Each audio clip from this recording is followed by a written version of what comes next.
வணக்கம். நான் உங்கள் ஜோதிடர் மனோஜ்குமார். எல்லாரும் எப்படி இருக்கிறீங்க? நல்லா இருக்கிறீங்கன்னு நினைக்கிறேன். கொஞ்சம் என்னோட வாய்ஸ் கரகரன்னு வரும்.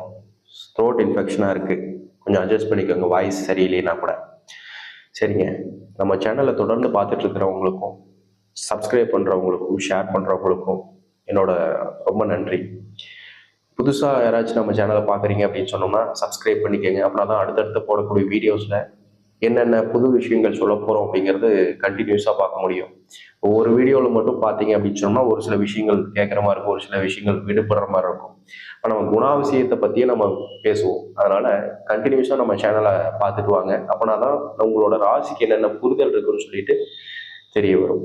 வாங்க, மாசி மாதம் எந்த மாதிரி ஒரு நட்சத்திர அதிபதியில் எந்த மாதிரி கிரகத்தோட சாராம்சத்தில் நம்மளுக்கு இந்த மாதம் பிறகுதுன்னு பார்க்கலாம். கிட்டத்தட்ட 343 டிகிரியில் உத்திரட்டாதி நட்சத்திரம் 3ஆம் பாதத்துல சனியோட சாராம்சம் வாங்கி சனியோட தசா இருப்பிலேயே மீன ராசியில இந்த மாசம் பிறக்க போகுது. கிட்டத்தட்ட இந்த கோச்சார கிரகங்கள் எந்தெந்த இடத்துல இருக்கிறாங்கன்னு பார்க்குறோம் காலபுருஷ சக்கரத்தின்படி.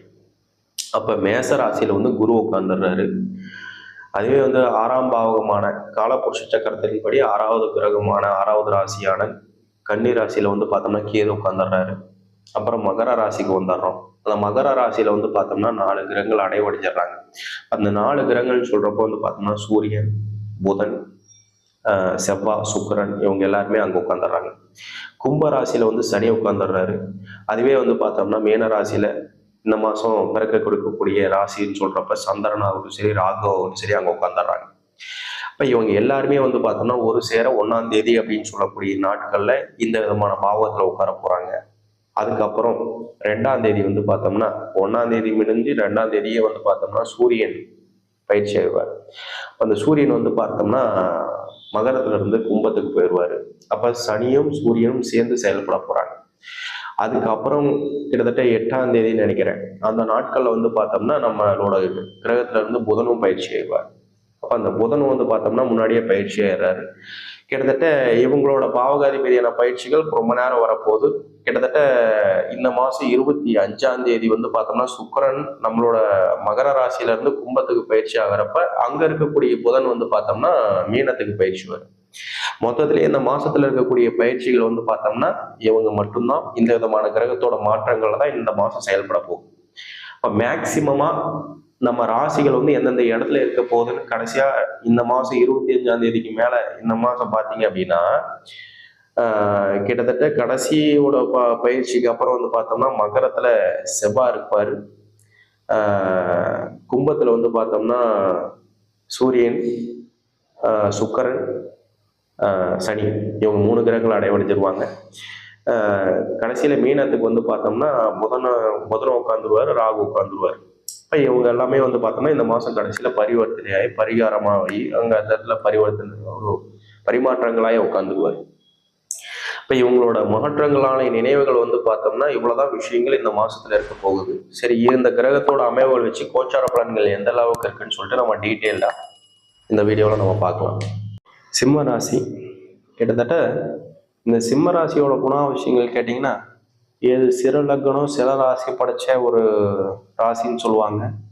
இந்த ராசி அதிபதி யாருன்னு கேட்டீங்கன்னா சிம்மம்மா வந்துடுறாரு, சூரியனா வந்துடுறாரு.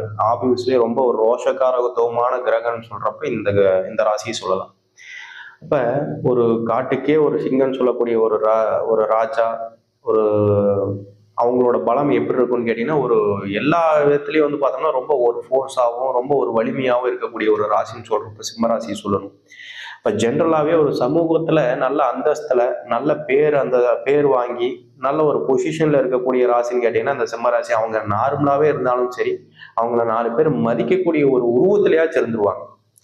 அப்போ பார்த்தோம்னா பார்க்குற பார்வைக்கும் அவங்க இருக்கிற ஒரு செல்வாக்களையும் ஒரு சமூகத்திலையும் நல்ல பொசிஷனுக்கு ஸ்டாண்டர்டு வர்றதுக்கான வாய்ப்பு இயற்கையாகவே அமைஞ்சிடும். அப்ப அந்த மாதிரி சிம்ம ராசி நண்பர்களுக்கு பார்த்தோம்னா இயற்கையாவே ஒரு சில விஷயத்துல சோம்பேறித்தனம் உண்டு. அது தனக்கு பார்த்தோம்னா ஒரு பிரச்சனை, தனக்கு ஒரு விஷயம் அப்படின்னு சொல்றப்ப எந்த விஷயமானாலும் அது வேற விதமா செய்வாங்க. அதுவே இன்னொருத்தரோட பிரச்சனை அப்படின்னு சொல்றப்ப அந்த அளவுக்கு இன்வால்வ் ஆவாங்களான்னு கேட்டீங்கன்னா கிடையாதுங்க. கொஞ்சம் ஷெல்ஃபிஷ்னே கூட சொல்லலாம். அப்ப அது வந்து அவங்களோட இனத்துக்கு, அவங்களோட குடும்பத்துக்கு, அவங்கள சார்ந்த பிளட் ரிலேஷனுக்கு ஒரு பிரச்சனை அப்படின்னு சொன்னோம்னா எந்த விஷயமா இருந்தாலும் உடனே செய்யறதுக்கான ஒரு வாய்ப்புகள் உண்டுங்க. அதுவே மிச்சவங்களுக்கு அப்படின்னு சொல்றப்ப பொறுமையா செயல்படக்கூடிய ஒரு ராசின்னு சொல்றப்ப சிம்ம ராசின்னு சொல்லலாம். அதிகமா பேச மாட்டாங்க. ஆனா அவங்களும் பேசுனாங்க அப்படின்னு சொன்னோம்னா அடுத்தவங்க வந்து எந்த விதமான ஒரு பேச்சுவார்த்தைகளும் வராத அளவுக்கு செஞ்சுருவாங்க. அப்ப அந்த அளவுக்கு இருக்கக்கூடிய ராசிக்கு இன்னைக்கு நடந்துட்டு இருக்கிற களத்திர சனின்னு சொல்லக்கூடிய 7ல உட்கார்ந்திருக்கிற சனி பாவகம் அவர் கூடயே சுக்கிரன் சேர்ந்து உட்கார போறாரு. அந்த சுக்கிரன் சேர்த்து உட்கார்றப்போ வந்து பார்த்தோம்னா இந்த மாதத்துல கணவன் மனைவிக்குள்ளார எதனாச்சும் ஒரு அண்டர்ஸ்டாண்டிங் கெடுபாடு ஆகிறதுக்கான வாய்ப்புகள் இருக்குங்க. எதனாச்சும் ஒரு குடும்பத்துல சண்டை சச்சரவு ஆகிறதுக்கான வாய்ப்போ, இல்ல கணவன் மனைவிக்குள்ளார அந்யோன்யமான இருக்கக்கூடிய ஒரு நேரத்துல எதனாச்சும் ஒரு எதையோ தூக்கி பொருத்தி போட்ட மாதிரி புதுசா ஒரு பிரச்சனை கிளம்பின மாதிரி எதனாச்சும் ஒரு சிக்கல் ஆகிறதுக்கும் பிரச்சனை ஆகிறதுக்கும் காரகத்துவம் ஆயிடுவாங்க. அப்ப அந்த விதமான ஒரு சில பிரச்சனைகள் ஒன்று ஏற்கனவே இன்னைக்கு களத்துல சனி ஏகப்பட்ட சிரமங்கள் கொடுக்குது, மனசுல ஸ்தாபங்கள் கொடுக்குது, மனசுல ஏற்பட்ட எண்ணங்கள் வந்து பார்த்தோம்னா ரணமாம் ஆகிறதுக்கு இந்த விதமான காரணங்கள்லாம் நிறைய இருக்க பட்சத்துல ஒரே விதமான ஆறுதல் சொல்றப்ப உங்களுக்கு 9ல திருவோண ஸ்தானத்துல உட்கார்ந்துருக்கிற குரு. அந்த குருவோட பார்வை உங்களோட ராசிக்கு படுறதுனால எவ்வளவு பிரச்சனை ஆனாலும் ஓரளவுக்கு அட்ஜஸ்ட் பண்ணிட்டு வந்துடலாம். அதே வந்து பார்த்தோம்னா உங்க ராசிக்கு 6ல வந்து செவ்வாய் உட்கார்ந்துருக்கிறது.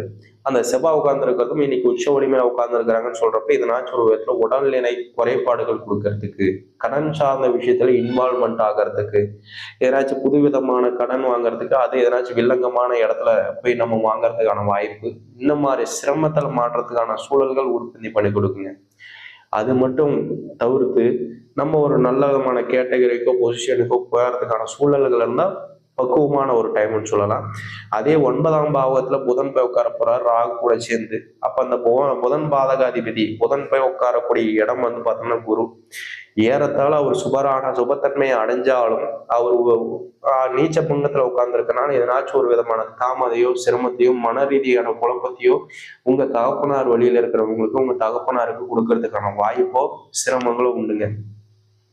உங்க பாவகாதிபதிக்கு 2ல குடும்ப ஸ்தான பலத்திலையும் தொழில்காரக அதிபதி தொழில் ஸ்தானத்திலையும் கேது உட்கார்ந்து இருக்கிறதுனால நம்ம செய்யக்கூடிய தொழில் அடுத்தடுத்தது வந்து பார்த்தோம்னா தெளிவான ஒரு முடிவுகள் எடுக்க முடியாம அடுத்தது இது செய்யலாமா வேண்டாமான்னு டீவியேஷன் ஆகிறதுக்கோ இல்லை மைண்ட் டைவர்ட் ஆகிறதுக்கான வாய்ப்புகள் உண்டு. இன்னைக்கே கூட இந்த சிம்ம ராசியில இருக்கிறவங்க மேக்சிமம் இந்த பைசல்ங்கிறது பஞ்சாயத்து இந்த மாதிரி விஷயத்துல அதிகமா இன்வால்வ் ஆவாங்க. ஏன்னா அவங்க சொன்னா போதும் அப்படின்னு சொல்லி கேட்கக்கூடிய கேட்டகரியில இருக்கும். அப்போ வந்து பார்த்தோம்னா ஒரு பெரிய மனுஷன் ஒரு பெரிய கேட்டகரி அந்தஸ்து இருக்கிறப்ப வந்து பார்த்தோம்னா அவங்க சொன்னா 4 பேர் கேட்பாங்க. அப்போ அந்த கேட்கக்கூடிய சூழல் இருக்கிறப்ப அதிகமா இந்த மாதிரி சூழல்கள் நம்ம போற மாதிரி இருக்கும். மேக்சிமம் இந்த மாதிரி விஷயத்துக்கு இந்த மாதிரி நேர காலங்கள்ல கொஞ்சம் தவிர்த்துக்கிறது, நம்ம பேச்சுவார்த்தைகள் அதிகமா வெளியில கொடுத்துக்காம சண்டை சச்சரவுக்கு போகாம அதுல நீங்க டைவர்ட் ஆகி வெளியில வந்தீங்கன்னாவே எல்லா விஷயத்தையும் சாதிக்கலாம். அப்போ வந்து பார்த்தோம்னா நம்மளோட பேரு கெடாம நம்மளோட அந்தஸ்தான பலம் கெடாம இது கொஞ்சம் மட்டும் ஃப்ளக்சுவேஷனான ஒரு சூழ்நிலை வந்துட்டீங்க அப்படின்னு சொன்னோம்னா பலம் ஜாஸ்தி. செய்யக்கூடிய தொழில் அப்படின்னு சொல்றப்ப ஆடம்பரமான விரயங்கள் கொடுக்கறதுக்கான வாய்ப்பு இருக்கு. சின்னதா ஒரு விஷயம் ஆரம்பிச்சாலும் சக்சஸ் ஆகிட்டு இருக்கும். ஆனா அதுவே நம்ம அதிகமா ஆக்கிறதுக்கான ஒரு சூழல்கள் உற்பத்தியாக கொடுக்கும் இந்த மாசம். அப்போ வந்து பார்த்தோம்னா இருக்க அதிகப்படுத்தி போகலாம், இல்லை அடுத்த புதுசாக இன்வெஸ்ட்மெண்ட் பண்ணலாம், இல்லை இருக்கிறது இன்னும் டெவலப்மெண்ட் ஆகலாம் அப்படிங்கிறதுக்கான ஒரு பலம் சேர் கொடுக்கும். அதே மாதிரி வெளியில இருந்து யாராச்சும் ஒருத்தர் வந்து உங்களுக்கு புதுசாக அறிமுகமாகறதுக்கான சூழல்கள் ஆகும். அப்போ அந்த அறிமுகமான பர்சன்ஸ்னால உங்களுக்கு புதுசாக இன்வெஸ்ட்மெண்ட் செய்யறதுக்கான ஒரு காரகத்துவமாக மாறும். அப்போ அந்த இன்வெஸ்ட்மெண்ட் செய்யறது வந்து பார்த்தோம்னா நிச்சயமா உங்களுக்கு ஆடம்பர விரயங்களோ இல்லை ஸ்டேஷன் அல்லது கோர்ட்டு பிரச்சனையை இழுத்து விடுறதுக்கான ஒரு சூழல்களோ போய் முடியறதுக்கான ஒரு பலமாயிரும். அப்ப அந்த விதமான பலம் மட்டும் நம்மளுக்கு இல்லாம ஓரளவுக்கு அது மட்டும் சரி கட்டி வந்துட்டீங்க அப்படின்னு சொன்னோம்னா இந்த மாதம் உங்களுக்கு சூப்பரான மாசமா இருக்கும். 8ஆம் பாவகாதிபதியில உங்களுக்கு வந்து 8ஆம் பாவகாதிபதி புதனும் ராகும் சேர்ந்து உட்கார்ந்துருக்கிறாங்க. அவங்க மறைவு ஸ்தானத்துல இருக்கிறது பிரச்சனைகள் கிடையாது. ஆனா அந்த புதன் இருக்கிறது வந்து பார்த்தோம்னா உங்களுக்கு மறைஞ்சு உட்கார்ந்துருக்கனால ஒரு வில்லங்கம் இந்த மாதிரி ஒரு பைசல் பஞ்சாயத்தான விஷயங்கள் மட்டும் அதிகமா இன்வால்வ் ஆகிக்காதீங்க. அப்படி ஆதாரமா இருந்தா சிக்கல் மாடி உங்க புத்திசாலித்தனமே உங்களுக்கு ஆப்போசிட்டா வந்து முடியும். இது மட்டும் இல்லாம நார்மலா இருக்கக்கூடிய ஒரு பாவகாதிபதி இந்த மாசம் மட்டும் ஜென்ரலா போயிட்டு வர்றது ஒரு விசேஷங்கள் கலந்துக்கிறதுக்கு நல்ல ஒரு பாவகாதிபதிக்கு ஒரு நல்ல வலிமையை சேர்த்து கொடுக்கறதுங்கிறது இந்த மாசம் உங்களுக்கு நல்ல மாதமா அமையும். நன்றி, வணக்கம்.